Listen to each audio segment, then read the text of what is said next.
ఒక్కసారి జనాలకి అలవాటైందంటే ఆధునిక వైద్యం కన్నా నాటు వైద్యమే ఎక్కువగా నమ్ముతారు.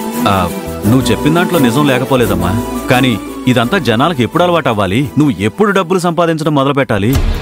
ప్రయత్నం అయితే మొదలు పెడుతున్నాను కదా మావయ్య. ఏ ప్రయత్నమూ చేయకుండా కూర్చోవడం కన్నా ఆత్మవిశ్వాసంతో ప్రయత్నం చేస్తే అది ఖచ్చితంగా ముందుకు నడిపిస్తుంది.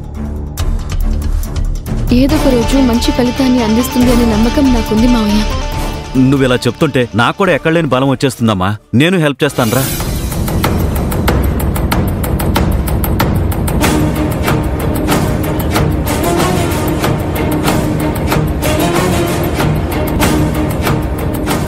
ఐరేంద్రే, దాన్ని చూసావా?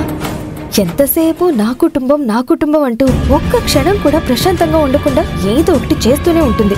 కానీ మనమే ఏది చెయ్యలేకపోతున్నాం. వదినా, ఆ అబ్బిని నా ముందు పొగడకు, నాకెక్కడ కాలుతుంది. నీకు కాలుతుందని నాకు తెలుసు, కానీ ఒక్కసారైనా నిజమనేది ఒప్పుకోవాలి కదా ఐరేంద్రే. నువ్వు నిజం ఒప్పుకున్నంత మాత్రాన నీకు ఎవ్వరు దండేసి దండం పెట్టరు. అయినా అది నాటు వైద్యం మొదలుపెట్టినంత మాత్రాన జనాలు వచ్చేస్తారా? డబ్బులు సంపాదించేస్తుందా? ఇదొక అట్టర్ ఫ్లాప్ ప్లాన్ అవుతుంది చూడు. అవును దేవుడా, ఈ అవి చేస్తున్న ఈ కొత్త ప్రయత్నం అట్టర్ ఫ్లాప్ అయిపోవాలి. నా కోరిక కానీ తీరిస్తే నీకు 100 కొబ్బరికాయలు కొడతాను.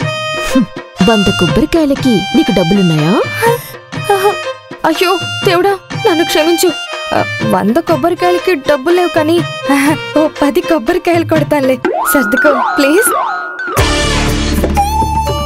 అభి ప్రయత్నం మాత్రం ఫెయిల్ అయిపోవాలి.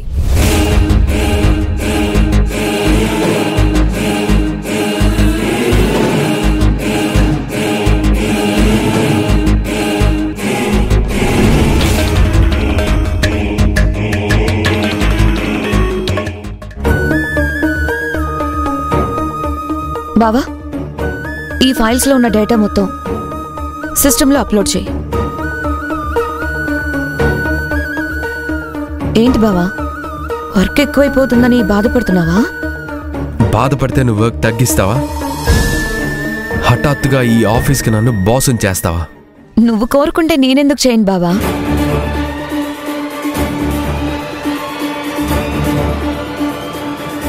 What you mean?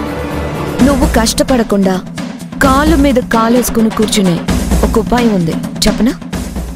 ఏంటది? అభికి విడాకులొచ్చాయి.